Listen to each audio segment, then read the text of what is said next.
দেখেন আমার এই জীবনে আমি অনেক লাশ অন্য দোকানের লাশ অন্য ডিস্ট্রিক্টের লাশ পর্যন্ত আমি বহন করে আমার টাকায় আমি পৌঁছাই দিছি এমন অগণিত। কিন্তু আমার দোকানে 2006 থেকে আমার দোকানে আল্লাহর রহমতে আল্লাহর ইচ্ছা কিছু হয় নাই।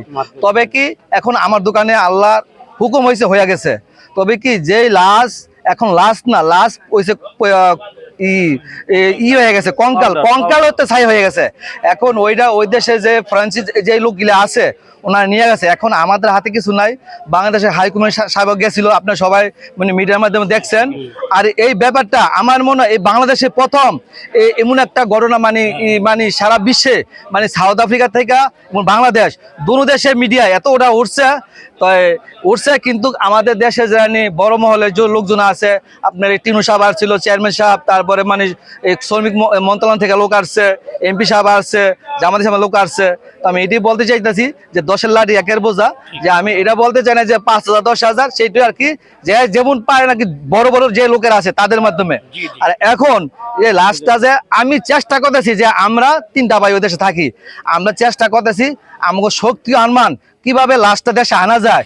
সবার কি আবদার টাকা পয়সা না, সবার মায়ের আবদার হচ্ছে আমার কঙ্কালের একটুকু ছাই আইনা আপনারা আমার দেন।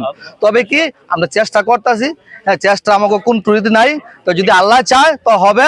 তো এই আর কি আশা দিতে পারি যে আমিও চেষ্টা করতেছি যে যারা যারা মারা গেছে সব আমার আপন লোক, কেউ আমার পর না, সব আমার আপন ব্লাড কালেকশন। অনেক মানুষ অনেক কিছু মনে করতেছে, আমরা নিঃস্ব হয়ে গেছি কিন্তু কি আমরা তো বাচ্চা আছি, একদম বাঁচায় রাখছে। আমরা ওনাগো যা প্রয়োজন লাগে ওনাগো পরিবারে আমরা দেখবো, আমরা যথেষ্ট আপনি দোয়া করবেন খালি, এই আর কি লাশ আনার ব্যবস্থা আমরা করবো যদি আল্লাহ চায়। দোয়া করবেন সবাই। আর সরকারের অবশ্যই আমি আশা করি যদি বাংলাদেশের প্রধানমন্ত্রী তারেক রহমান যদি ওনার কাছে যদি জিনিসটা পৌঁছে হয়তো একটু ভালোই পারে আমাদের জন্য। কিন্তু আমি আশাবাদী হয়তো জিনিসটা এখন এই মুহূর্তে হয়তো পৌঁছে গেছে, কিন্তু দেশটা এরকম ঢালাও ভাবে মিডিয়া প্রচার হয়েছে না শোনার কথা না। তো আশা করি যেমন সরকার মহল থেকে যেন কিছু একটা সহায়তা করে, এটা অনেক পাওয়া আমাদের জন্য।